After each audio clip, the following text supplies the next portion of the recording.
kažu stari pčelari da matica prati sunce. Dakle, da matica zaliježe kako se sunce pomjera.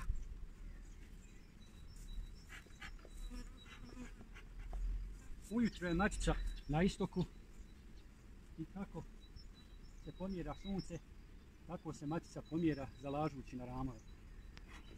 Sad ćemo i provjeriti da li je to tako. Krenut ćemo s istočne strane.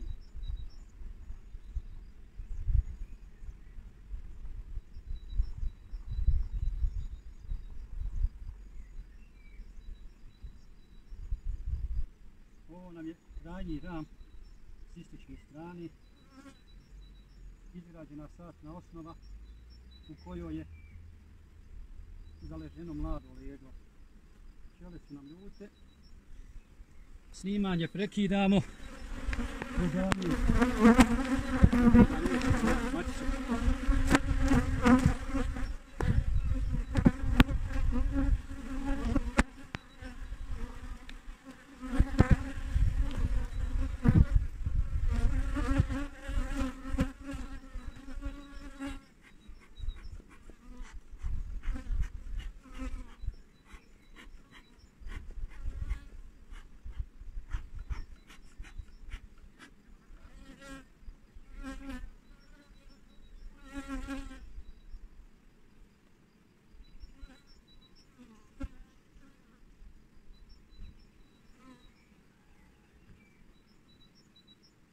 Kao što rekao, ovdje imamo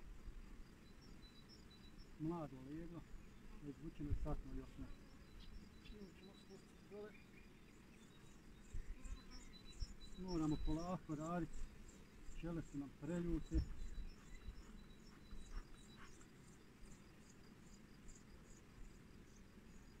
Dakle,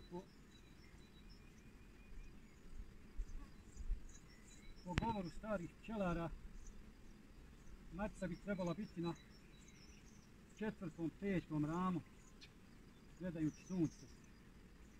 Dakle, i ovo je drugi ram i na njemu je zaleženo mlado leglo jednodnevno.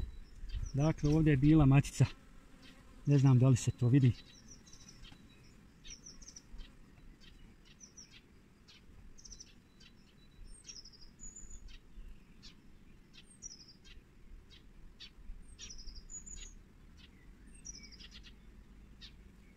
Ovdje imamo treći ram, ovdje imamo uglavnom zatvoreno staro leglo i imamo okolo mlado, jednodnevno, dvodnevno leglo.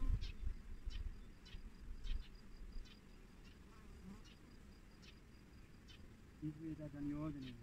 Znači imamo larvice što je položila, ali matice izgleda da nema. Dakle, ovo je treći ram. Opet ponavljam, sad je 11 sati. Sunce je blizu sredine neba. Tako da bi matica trebala biti od 3. do 6. rama. Dakle, kako sunce ide ka zapadu, tako i matica zaliježe prema zapadu. Ovo je 4. ram.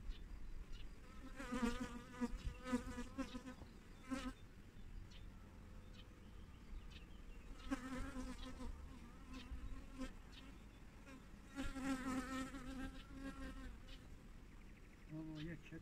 ram i ovdje nema matice. Da vidimo s druge strane.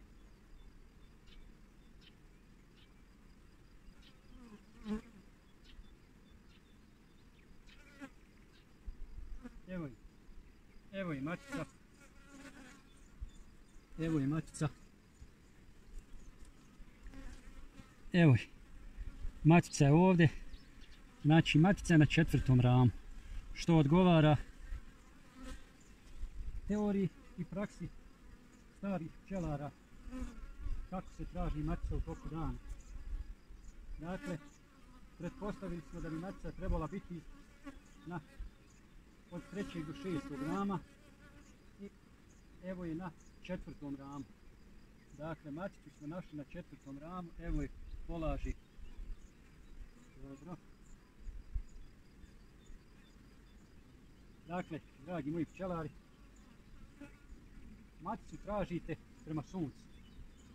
Ujutro matica prvo zaliježe ramove koji su istočno, odnosno koji su okrenuti najbliže suncu, i kako sunce ide prema zapadu, tako i matica zaliježe ramove.